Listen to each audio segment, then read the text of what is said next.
Hey guys, welcome back. We are talking about today's workout. We're going to begin with the warm-up. We got a couple different movements here. We're going for 6 minutes. We're going to start with something called a plank extension. So what these are is I'm going to go to a plank on my hands and I'm going to alternate lifting the opposite leg and arm. So if you guys want to start with something that's a little bit more entry level, you can go down to your hands and knees and then we'll work on extending from here. Okay, this is a little bit more forgiving.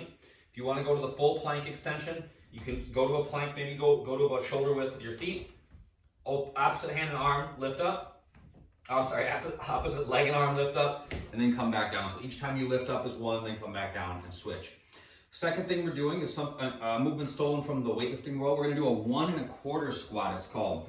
Typically we would do these with a barbell or something like that, but I ain't got no barbell here, so we're gonna do it with just our body weights to get warmed up.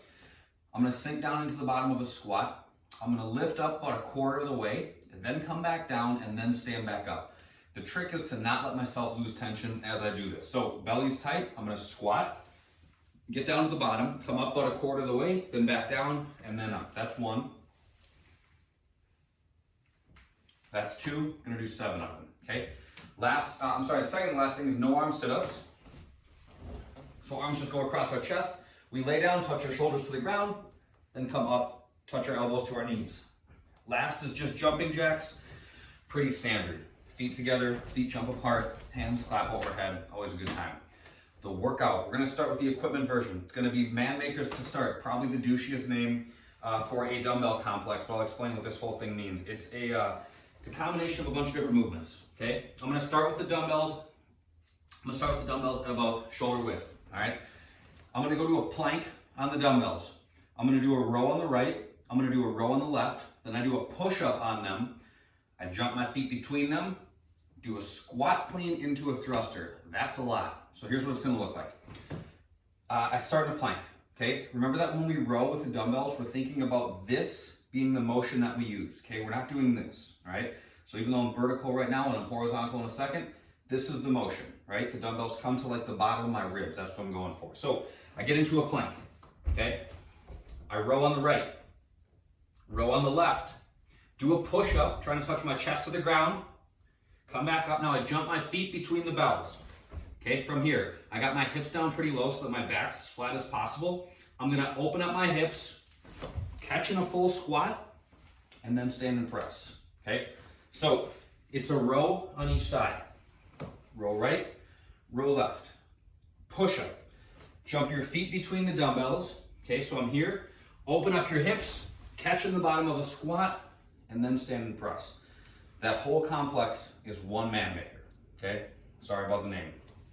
The next move we're gonna do is you have 2 choices. You can do either alternating pistols, which is a single leg squat, or else you can do a narrow stance jumping squat, okay? So pistols, single leg squat, obviously pretty tricky, so let's start with the little bit scaled back version. Start with just a couple air squats, okay? Once those feel okay, bring your feet in a little bit closer, okay? Challenges the mobility in your hips and knees and ankles a little bit more. Make sure you're keeping your belly tight. If those feel okay, see if you can do some squats with your feet all the way together. Woo! Those get tough, okay? If that feels okay, add in a little bit of a jump at the top, okay? Reset, narrow stance squat, and jump. If those feel good, and you've tried pistols before, or if you're comfortable with these, don't fail me now, computer. Single leg squats. Feet pointing straight forward, okay? So if you're using a yoga mat, use the edge of the mat to make sure that your feet are aligned properly.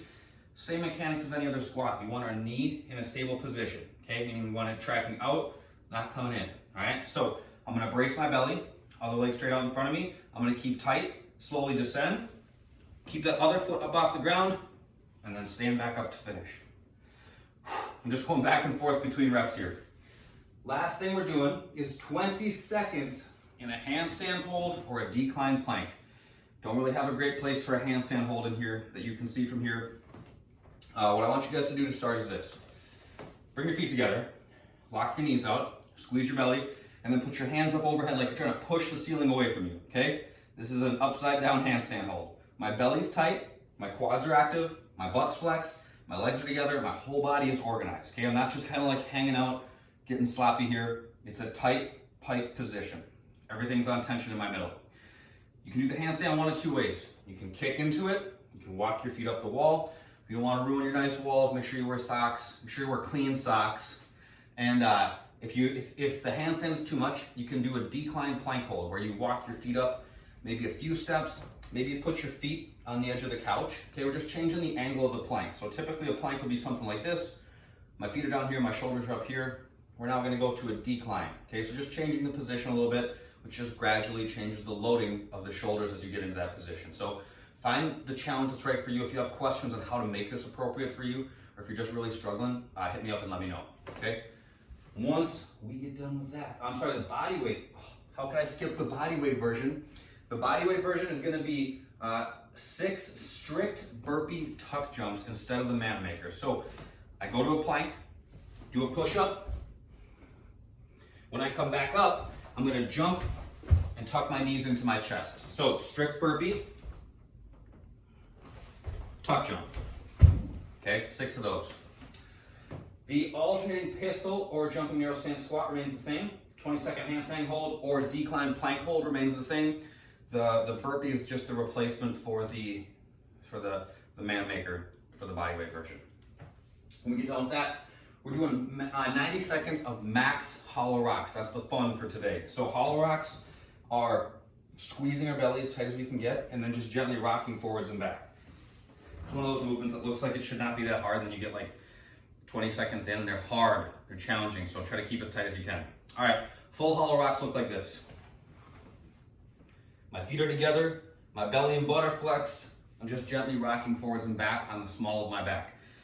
If those are too much, or if as you get tired you need to scale, here's a couple options. First, you can bring your hands down to alongside your hips, okay? Second, you can bend your knees a little bit, okay? Last, you can put your hands on your legs, okay? Just make sure that whatever you're doing, you're making sure that your belly's tight. That's what's gonna put your back into the position that we're looking for here. So that is that. Last up, the mobility work. We're gonna work on stretching out our adductors, so the muscles on the inside of our legs that get tight from all the squatting and stuff that we do. If you guys did the sumo deadlifts earlier this week, woo, those got it. The mobility is gonna work on that. I'm gonna have you guys go up against the wall, okay? I'd slide my hips all the way up against the wall right here, put my legs so that they're vertical up the wall, and then you're gonna let your feet splay out to the side so that your legs just kind of slide down the wall, okay? We're gonna hang out here for 6 minutes, so a pretty passive stretch. Couple things you can work on. Keep your quads on tension, okay? If your quads go on tension, this muscle right here, it's gonna lock your leg. That's gonna help to increase the stretch here and just kind of generally make the passive stretch a little bit more favorable. So make sure that your knees are locked, quads are on tension, all that good stuff. Second thing is I want you to work on walking your feet down about every minute. And I'm not saying like a big distance here, but as they come down, every minute look to move like a ½ inch or an inch, just a little bit, just to kind of further the stretch. That's that for today. If you guys have questions, get in touch. See you.